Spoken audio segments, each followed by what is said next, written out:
Okay, we're gonna get started. It's a real privilege for me today to introduce our keynote speaker for the morning session. When looking for a keynote speaker, this was a no-brainer when it came to Dr. Beeson. You know, when you're talking the technical matters that we're dealing with, maybe being the chocolate, and the policy matters being the peanut butter, and that perfect combination when you mix them together like a Reese's peanut butter cup, that is what Dr. Beeson is, a fantastic mix, not chocolate and peanut butter, but a fantastic mix of both the technical expertise and the policy know-how. I'm going to give somewhat of a hybrid introduction so I don't miss anything, and then I'll do my own personal commentary. But Dr. Douglas Beeson is the Chief Scientist and Technical Advisor of the Headquarters Air Force Space Command. Dr. Beeson serves as the primary advisor to the commander on all scientific and technical matters concerning space and cyberspace research and development programs. Dr. Beeson represents the Air Force Space Command's science and technology on decisions of on all decisions, high-level planning and policy throughout the U.S. government, industry, academia, the international community, and other scientific and technological organizations at venues that affect the command. So, in the Peter Marquez world of thinking, this is a man that you should find out what he drinks and send a drink over if you want that kind of influence. Dr. Beeson has too many degrees and educational bona fides to go into, but I'll just touch on a few. He's a graduate in physics and mathematics from the U.S. Air Force Academy, Masters of Science in Physics and Cosmic Radiation from the University of New Mexico. They didn't have that, when I was studying, so I missed that opportunity. As my CEO laughs very loud about that. A Doctor of Philosophy in Physics and Radiology and Hydrodynamics, as well as a graduate of the Air War College. More importantly, though, about Dr. Beeson, when you asked his peers about him, the two comments that came out was that he has led at all levels of research and development, with getting his hands on all levels of research and development, as well as policy. He served in the White House in the Office of the Science and Technology Policy Advisor to both Presidents Clinton and Bush. So tremendous accomplishment right there. But the most, I think, probably the most gracious comment that I heard from one of my colleagues when I asked about Dr. Beeson, it was Travis Langster, and he said, Dr. Beeson is the nicest smart guy out there. So that's one you can tell the wife and family of the introduction, that we have the nicest smart guy in the room right now. So ladies and gentlemen, without further ado, Dr. Beeson.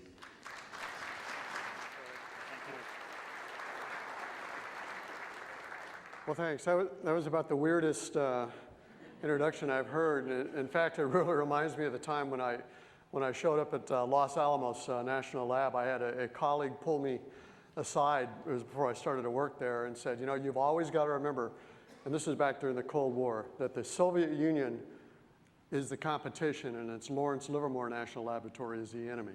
So that's, so with that, both of those are just strange.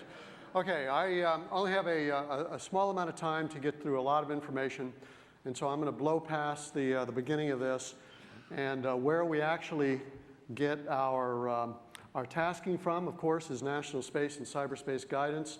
My boss, General Shelton, who's going to be speaking tomorrow, and what I'm doing is I'm teeing up his talk with the SSA challenge that I'm going to get to, gets his guidance and direction from here, and the studies that have been conducted in the Air Force throughout the past years have determined the way that we're going to position ourselves for the 2030 time frame is to move from one set of paradigms shown on the left-hand side.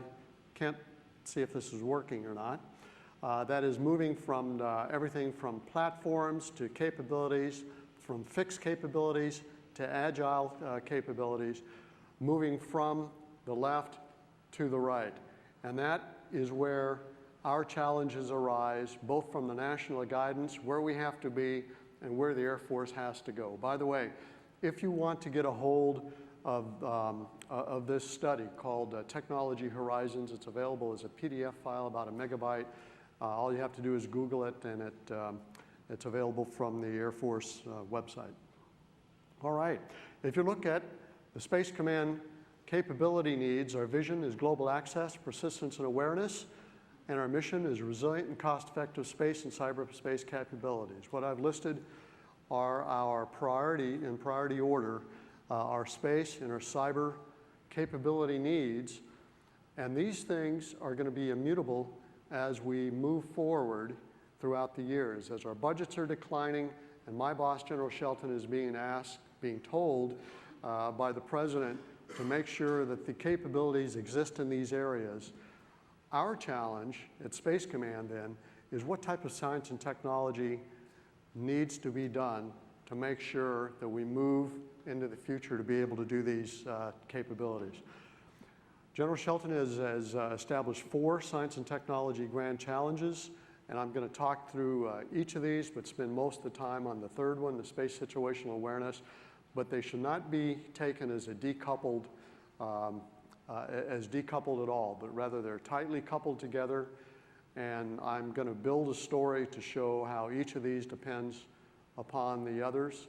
And for those of you who have heard this talk before, you're probably wondering, why am I still evangelizing this? Because that's part of my job, is to evangelize it, because this is something that General Shelton signed out in December of 2011 as direction to his acquisition authorities in the Air Force, as well as the technology providers, Air Force Research Laboratory, Air Force Material Command, as well as industry, and the advice that we're given to academia, and that these are the positions and the places where we want to go.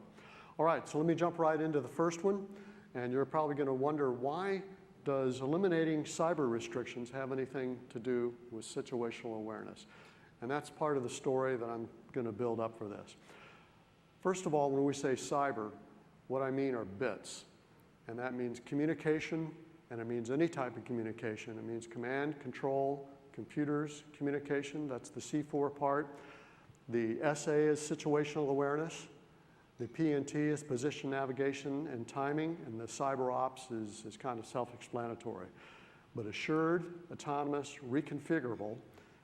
And why reconfigurable? Because we can no longer afford to do things by projecting out 10 to 15 years ahead of time about what type of capabilities we need, and then to use those capabilities that we projected 15 years before for another 20 years. Yeah, we're doing that right now, but it just won't cut it in the future. We have to be able to reconfigure on the fly, and we're not only talking about our space systems, but our network systems.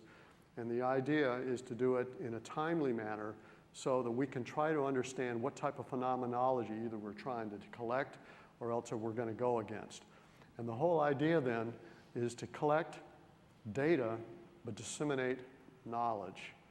And with that, you can see where situational awareness sits in, because we have to be able to do it with any type of limitations, with any type of data rates, geographic access, and multi-level security. For example, right now we talk about in canyons and caves. We can't be limited by topological considerations or infrastructure considerations in this. We have to be able to understand how to eliminate jamming, space and terrestrial environmental effects, and the reality of today's world is understanding what the spectrum management is in that. So the whole idea, and this is something that when I'm talking as a chief science and technology advisor, that I just didn't work with industry and academia and had come up to this, and General Shelton signed it and then moved on to something else. But what he did is he brought his commanders together, General Helms, General Vautrinot, the 14th and the 24th Air Force commanders, General Pawlikowski, head of SMC, and basically they wordsmithed these so that they were all comfortable with them. And to me, what was good about that was that this was just not driven by one man, but you're talking about the next generation of leadership in there as well, so that you can have that legacy. So the idea is to augment legacy systems with smaller, fractionated, reconfigurable network systems. Let me give you a quick example, then I'll move on to the next one to show how we're going to accomplish that. Let's say we need to pool some kind of communications out of an area that is not currently covered by a national system. but we have to be able to do that in a timely fashion. One way we could do it is we can send an airborne asset to do it, but if the airborne asset doesn't have flyover rights or isn't able to fly over, gee, we can't use airborne assets.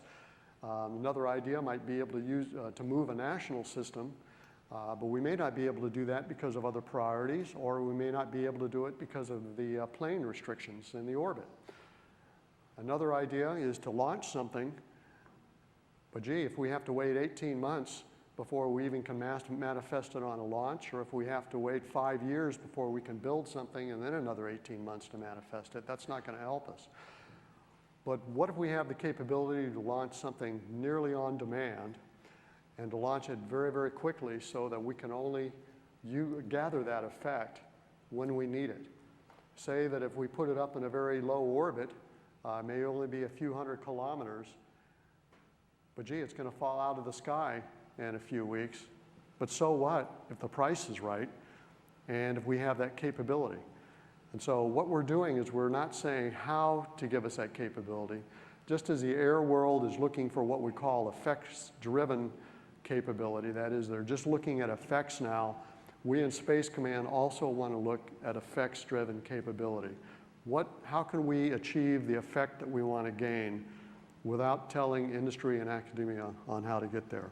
This will become clear as I move through the next couple of areas.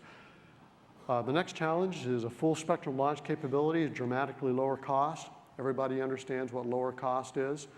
Are we going to be able to achieve a factor of 10? Well, Elon Musk says that he can bring it down by a factor of 2, so we're still a factor of 5 off. But gee, does it have to be really with large launch? Can we also do it with medium-sized and smaller-sized launch?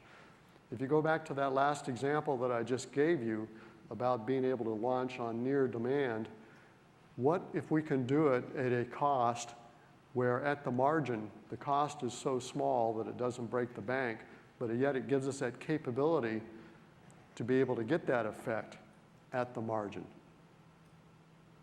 If we can afford to do it in a way so that even if the capability is short-lived, then that brings an entirely new paradigm into the way that we not only build, but also we field our capabilities. And this is what we would like to explore. Can we evolve launch to be a commodity so that some classes of satellites can be designed for short lifetimes? That means very reliable, but for short lifetimes. And how short is short? I don't know. Sometimes we design things for a few years, but it turns out to be 10 years. What if we can design it only for a few weeks? And if the cost is low enough, is that all we need? I don't know. But that's where we want to drive to. To be able to enable all this, though, what we need is real-time, predictive, cross-domain assured situational awareness. And that's both for space and for cyber.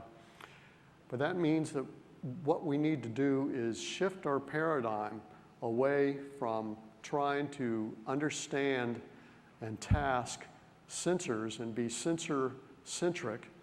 That is, we're bringing in an older generation of just worrying about the sensors, but instead worrying about what's really important, and that's the information. So can we move that paradigm away from tasking, especially in a serial manner, in a prioritized manner, to be able to do things in a parallel way, but to be able to instead task information? Let me give you a tactical example, something that is real world today. It's being used tactically. This is a strategic problem. I realize that, but the point is that if we can do it tactically, there's no reason why in the future why we can't do it strategically. There is a system that is a overhead system that can, and it's an airborne system that can bring back information in a very timely, resilient manner of what I'm trying to do is to declassify things in my head. So I'm sure somebody's going to drag me off the side if I say something wrong or tackle me or something. But it covers a certain area and it covers the optical regime. But it gathers this information in a way so that in a very, very short time, the information it gathers over this wide area, but at a very high resolution, a resolution of less than a meter, sizes that are greater than 5 square kilometers, and it can get that information from the time you collect it down to the ground in under 5 seconds. And so you gather it, you process it, you compress it, you can get it to the ground in under 5 seconds, and it is made available as in part of the database in under 5 seconds. What does that mean? That means that you have real-time, near real-time situational awareness. Now, what happens if you can increase the frequency of that collect to make it, just pick a number out of the hat every 5 seconds? What you're doing now is you are now starting to timestamp information. If you look at this vertical direction as time, in such a way that now you can start to follow the phenomenology as it evolves. And if you can follow phenomenology as it evolves, say 2 satellites moving towards each other, gee, this information or this data are time-stamped, which means you can go back through time and you can follow what happened and you can do forensics on it. And perhaps you can even do attribution on it because you can go back to find out where that change was made. This is being done real world right now in the tactical regime. So the idea is if you can have a low latency between the collects and the access, you can get full-time or real-time situational awareness. If you can have high-frequency updates, you can make it dynamic. And if it's dynamic, it's time resolved, and you can do forensics and attribution. And then if you take the additional step of fusing disparate, non-traditional data with this, and I'm talking everything from intelligence to who knows what, can you also determine intent on that? Because first you want to be able to do prediction, to be able to get outside of this reactionary loop, get away from reacting, from watching what had happened, and instead be able to get to a point to predict what will happen. And if you can also understand the intent on this, I know that General Helms, commander of our 14th Air Force, would really like to understand if something is about to happen to one of her satellites, has it happened because of a solar storm, of a malfunction, or because of another reason, or because of a collision, impending collision? Because the direction she's going to take will depend upon, a lot of the times, the intent, but it's going to be also dependent upon that prediction. So enabling autonomous tasking integrated with person-on-the-loop technologies is going to be incredibly important to us. We don't have the time to have a person in that loop to try to understand what needs to be tasked next, but rather to move to a position where the tasking is still being done, perhaps behind the scenes, perhaps autonomously, perhaps in some kind of prioritized way, but it may be more information-driven instead of just going out and tasking in the old time-driven manner that we used to do in the past. When people say, well, gee, how do we do this? Well, I know that it was kind of funny because when we were briefing General McCausland, who is the head of Air Force Research Laboratory, he asked General Shelton that, and Shelton just threw it back at him and said, well, General, that's your job. But part of the answer in that is you take advantage of the multi-phenomenology that you can get from various sensors. Just because we're tracking and we are cataloging and we are trying to do these collects now with in one phenomenological region, say optical or radar, do we always have to do those collects with that same object with radar or optical? Are there different types of phenomenon that we can take advantage of? Well, some of the stuff that you're going to see in this conference, like polarity, for example, you're going to see polarization methodologies. Can we also use that to be able to attribute in a unique way signatures to an object so that we can add to this, so that we can do these type of collects?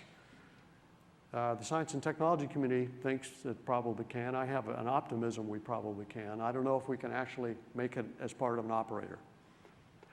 So with that, the final challenge that we have is to establish resilient space and cyber systems. Again, autonomous and scalable technologies to enable intrusion-resilient networks, both space and both cyber. And with that, to understand how we operate through. We don't call aircraft back from a mission just because they're getting shot at or just because they have a hole or two in their wing. They continue the mission. And the same way we continue the mission if our space and cyber systems are being intruded and we don't know, is it a 13-year-old kid in there or what? Can we call back national capability because a 13-year-old kid is playing in the system? But to be able to do that in a way, and with that, what we say, enable rapid reconstitution, reconfiguration. You've seen these words before in the paradigm that the paradigm shift I talked to, that second slide that I showed. How do we exploit these fractionated composable systems? How do we add capability at the margin so that, especially if we have a system that's fractionated and we have some kind of loss of capability, whatever the loss is due to, without having to go through an entire huge acquisition program to give us additional capability. So this adding capability at the margin with a fractionated system is really catching hold right now. I know that there are several programs, DARPA, the old F6 system, for example, is a great example of trying to demonstrate that. And again, person on the loop, scalable to arbitrary large networks. We have to be able to understand and able to shape what's going on rather than allowing humans to be the roadblock in that. For those of you old enough to be a movie buff from the 70s, this is Space Command. We never want to put ourselves in the situation of having the system say back to us, "I'm sorry, Dave, but you can't do that." So with that, let me go ahead and finish this up. And I think I'm just a little bit early, so I should have spent more time, I suppose. But usually the thing I say, if you're going to concentrate anything on this talk, is where we're trying to go is right here, not being prescriptive, because we need innovative solutions. We cannot afford to do things the same way. My boss, General Shelton's feet are being held to the fire right now to provide that capability, not less capability, but in fact even more capability. But his budget is not increasing, in fact it's decreasing, just along with everybody else. And the absolute only way to do it is to take advantage now of this real situation we have, and that situation is that for the first time, we're being driven to produce new capability not by national security needs so much more as budgetary needs, economically.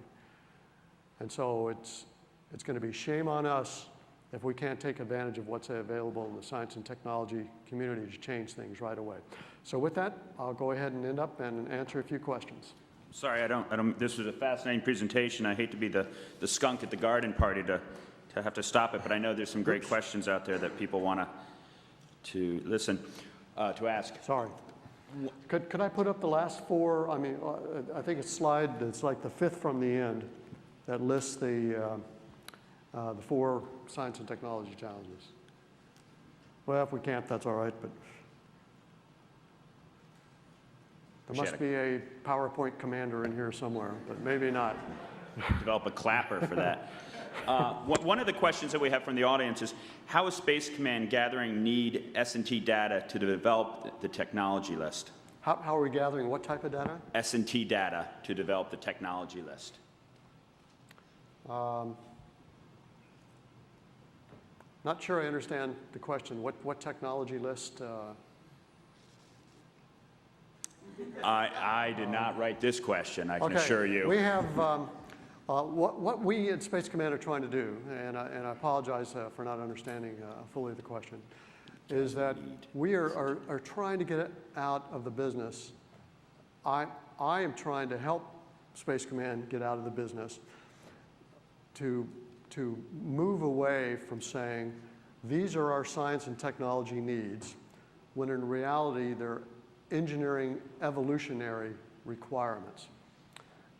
When I brief the SMC, the Space and Missile Center, science and technology needs every year, when I came on board 2 years ago, I saw these and I almost had a heart attack because first of all, I'm a physicist and they aren't science and technology needs, but what they are they're no kidding requirements, but for engineers, and it's something that we need usually for programs of records. And so for a science and technology need, it is to produce an innovative capability, either a revolutionary capability or an evolutionary capability, but the evolutionary capability has to be one that is so far removed from the present capability that it's a true science need and not an engineering need. Big difference. I'd be happy to talk to you about it later. And what we're doing is we're working with our science and technology partner, which is the Air Force Research Laboratory, as well as other government laboratories, to be able to try to understand what is the art of the possible. Now, we still put out those requirements. We still put out engineering requirements. But when we say the science and technology needs, we meet yearly and have this blessed, if you will, by both my boss, General Shelton, and the commander of Air Force Research Laboratory about here is the long-term direction we need to go in science and technology to be able to give us those type of capabilities. It's a work in progress, but it's one that has, I think over the past 2 years, has really evolved. AFRL has really stepped up to giving us that longer-term look. Okay. We didn't post the number, I'm sorry, for the Q&A, or no one had it committed to memory, but so I'll do the ironic departure from the technology to the old school way of doing it and ask anyone in the audience if they have any questions instead of texting them in.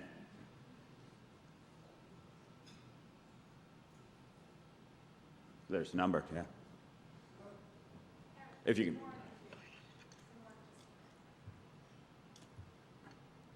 Load more. What can be done to understand the steady state of the current space? Another vague little bit. Yeah, that's great because that way I can make up my answers. Yeah, I mean, you just run with that, sir. The question, you just run with that. What more can be done? What can be done to understand the steady state of the current space? Yeah. Okay, the steady state of the space current population. I'm sorry, I opened the whole question. Technologically challenged polar opposites over here. That way we can understand deviations. The current space population, that way we can understand deviations. Okay, maybe it's space population of objects? I think objects. Okay. Orbital debris. My best way is to go to the unclassified catalogs that are available through Spacewatch, if I understand the question right. Otherwise, it's Space and Missile Center holds a industry day every year, I think in this October, if my SMC colleagues are here. And I would encourage you to show up, and you could see not only the steady state where we're at, but where we want to go, both evolutionary and revolutionary. Okay. Okay. I think we have a question over there from the audience.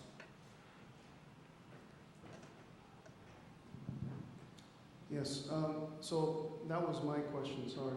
It was actually longer, but you didn't quite get it right. So basically what I'm... That's all right. That's all right. We'll talk later. So basically, I guess my point is that we talk a lot about SSA and trying to anticipate behavior and intent and all these things, but I would challenge the entire room to say that nobody in this room can say for a fact that they understand what the state of normalcy is in space and what the steady state object population is comprehensively. I mean, there are things that we can detect with fair ease, and we can predict where these things are going to be and how they behave, but there's a whole unquantified population of objects, whether they're dim, highly eccentric, these sorts of things, that we need to do a better job of establishing what that steady state is so that we can recognize what departure from that is and get to what Dr. Beeson is wanting, which is this anticipatory SSA. Yeah, thanks. And that was Dr. Maureen Bajab. And I think along with his point is I wouldn't call it even a steady state. I would call it a dynamic. And what is the current snapshot dynamically of where we are, and how do we look at that evolution from one system to another, and how do we find through some kind of change detection, perhaps, what the differences may be. So. Okay, do we have one more question in the room? I don't see them. Shared. Inbox. Starred, yeah. If anyone sent in a question and would like to ask it in person, over here. We find that in optical systems, about 5% of your budget is spent on calibration. A lot of people will pop up a sensor without the thought of proper calibration because it's cheaper. It's only cheaper by 5%. So my question is, when you're providing information from data, how important to this program is the calibration and the accuracy of that data? We need an accuracy statement with your vectors, your bidirectional reflectance, your material properties, your temperature of the satellite, all that. Right. Great question. Every system I've been involved with, that was a make or break, depending upon the calibration. And I couldn't agree with you more, but I think what we try to do is take that into account with assured. When we say that it's assured information, that we really need to know, no kidding, that first of all, is it unique? And it goes on and on. So great question, but that's the next level down. And so we try to take care of it with that term assured. Okay. I do have one last question, just so Jamie and the others know I can figure this out. But it's kind of a quick question. What are typically the greatest costs in launching a satellite?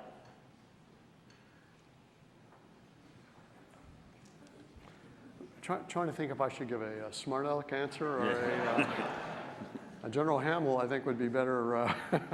He certainly would have a smart aleck answer. It really is the infrastructure, and it's and everything that goes along with it. And it's not, just the building the thing and the fuel, or, we found this with. I'm going off reservation here in a way, in that when the Air Force did this big energy study, and we found out that all this money we could save with energy, and they were just constantly beating space because of all the energy we waste, sending up satellites. And we tried to point out to them that was less than the 1% of the total energy cost. And then we backed up and said, but by the same cost that it takes you to field a ISR mission over a decade, with the training of the troops, and all the refueling and all the stuff that you would need, and the infrastructure you have to build. You could put up a space system if you had the power to do the same thing, and it would never cost you any more. So anyway, it's how you do the accounting and all that, but it's not with it's just not with lighting the candle. I guess as Bill Clinton would say, it's in the arithmetic. That's right. So, well, thank you so much, Dr. Beeson. I really appreciate your remarks. And Okay, thanks. I appreciate it. Thanks, Ed. It was great. Yeah. No, I do apologize, I have to run, but if people want to talk to me, I won't be here available after this, but I will be here the rest of the week. Okay, so if you have any further questions of Dr. Beeson, he'll be in the back of the room for just a little while longer, and then he has to get on the road. But again, thank you so much for your very thoughtful comments, Dr. Beeson.